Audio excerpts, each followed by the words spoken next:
Welcome, ladies and gentlemen. My name is Maciek, and on this channel I look at design practice issues.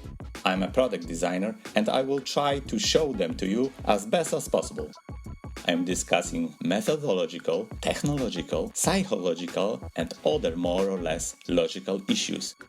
Although a lot is said about design, few people know how complex the process is. I would like to dedicate it to the people who are not directly involved in the designing but have an impact on its course of action. I believe that by breaking stereotypes I will contribute to the promotion of knowledge about the true face of design. Let's meet the designing matters together.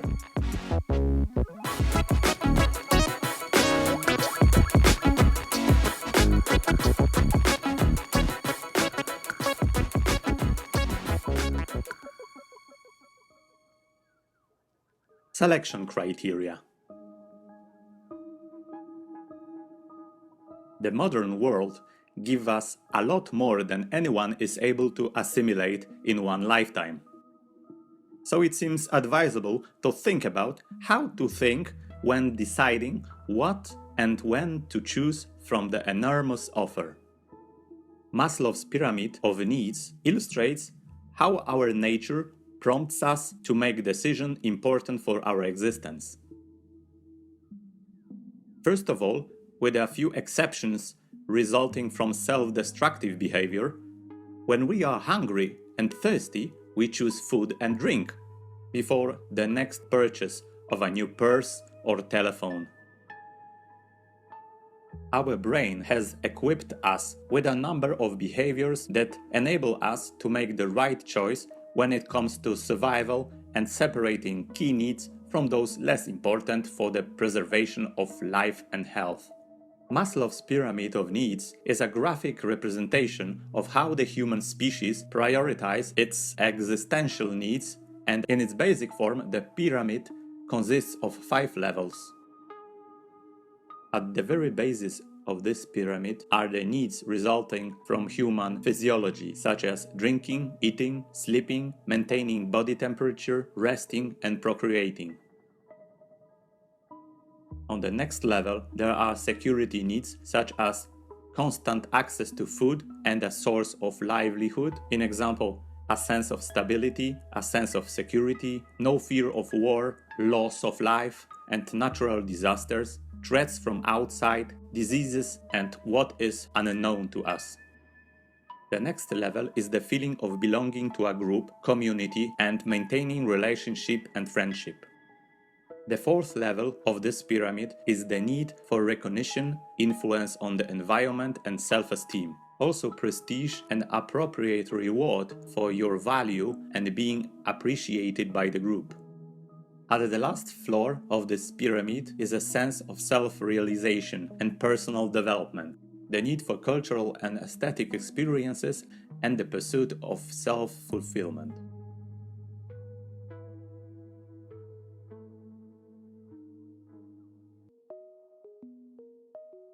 Since it became easier to meet basic needs, we devote more energy and resources to issues from the higher floors of Maslow's pyramid. In fact, these needs do not require many resources, but modern marketing creates vision of the necessity and exaggerated usefulness of goods. The profitability criterion of many of them is mass production, and mass production is a mass global market that is needed for it. Global sales is global consumption and global utilization. All this is a huge burden to our environment. In these times already so saturated with consumerism, using your common sense in your purchasing choices is commonly mistaken for being a miser or skinflint.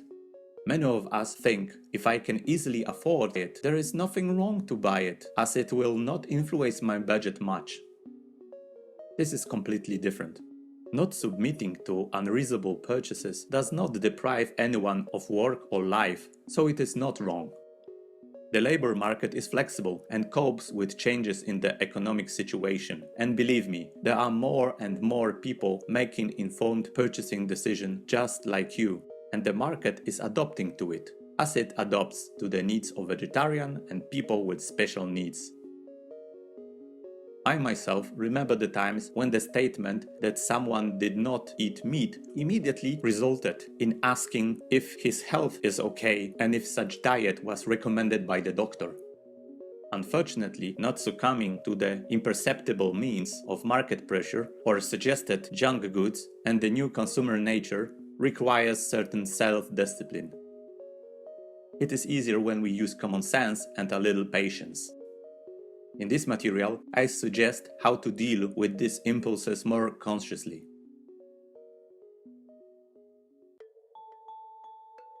First, stop for a moment and think about in which category would you put the item that you are about to buy. A. I like it, it's great. Fans would have it, friends will have it, I want it too. If someone chooses it, they are probably right, etc. B. I need it. I just have in mind what I will use it for. I always wanted to do something, and with that, it will be easier. The previous one is already old. The first category, A, is an obvious trap. And it would be wise to give up the idea of obtaining something that falls under this category. Unless, for example, each part of the item is completely biodegradable due to the material used to manufacture the item. This category is abused by young, immature people who are looking for their way blindly based on the decisions of others, or those who do not notice their immaturity and who have become accustomed to it over the years. Unfortunately, the huge amount of goods is based on the activation of this human instinct to succumb to the temptation to what is cool. If the answer to those questions is yes, we don't need to have it. Let us go and remember that we do not have to be guided by someone else's criteria. Let us be independent in decision making. Let's avoid cheap shopping rush and be more critical. The second category, B, seems to be more appropriate. But here our sense of practicality can also lead us astray in the decision making process. We often justify our decisions with practicality and usefulness in order to appease our guilt for wanting to own an object or spend resources that can be used for a higher order purposes. Purchases resulting from such decision turn out to be less useful than we previously thought, with unexpectedly lower usefulness and quality than expected. The method of deferring the purchase of useful items described by me is still more appropriate in this category. If it seems to us that the decision falls under the B category, let us ask ourselves the following helping questions. How often will I use it? If less often than, for example, once a quarter or 6 months, then maybe it's better to borrow it from somewhere. Do we have the necessary knowledge to use it? We will probably have to spend time learning how to use it. Maybe we are too busy. Where will we keep it? You need to devote more resources, time, and storage space to find appropriate place, for example, in your apartment. Is it necessary for us? Do we have something within our reach to replace it? Is this old set useless? Or are we just thinking that because we only assume that the new is more useful than old? Assume is the key word here. If you buy it next month, will something happen to you?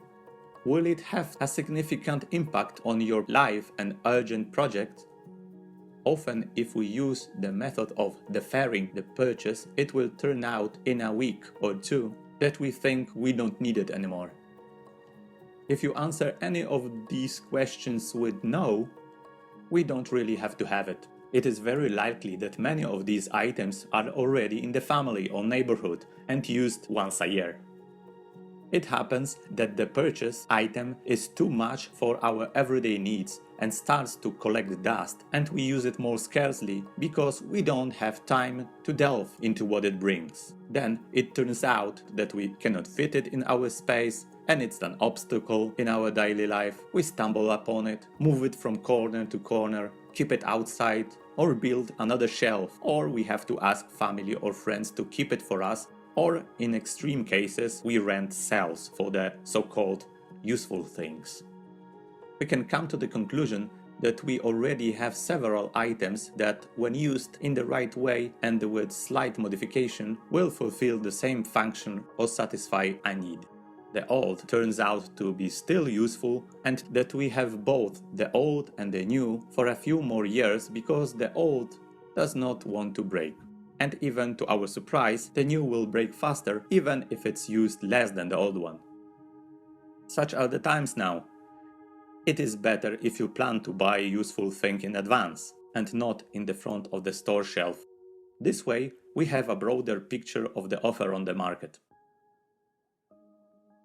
Often, it happens that something better will attract our attention in so-called meantime.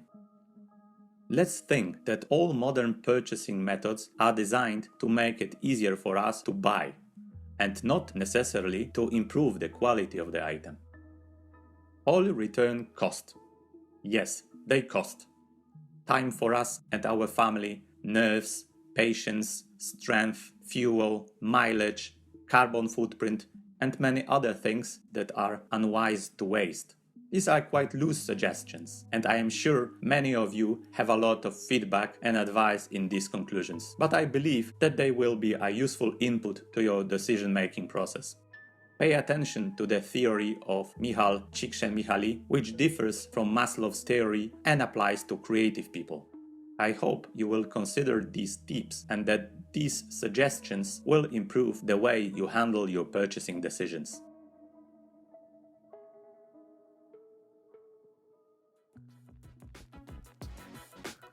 Thank you, ladies and gentlemen, for listening. I tried to raise the subject and make you aware. I'm happy to contact with those of you experienced in the topic and perhaps continue it in another podcast. Do not hesitate to leave a feedback on this episode. Leave me a thumb up if you find this channel valuable. Please share it through the network and hit subscribe button to not to miss the next episode. Until next time.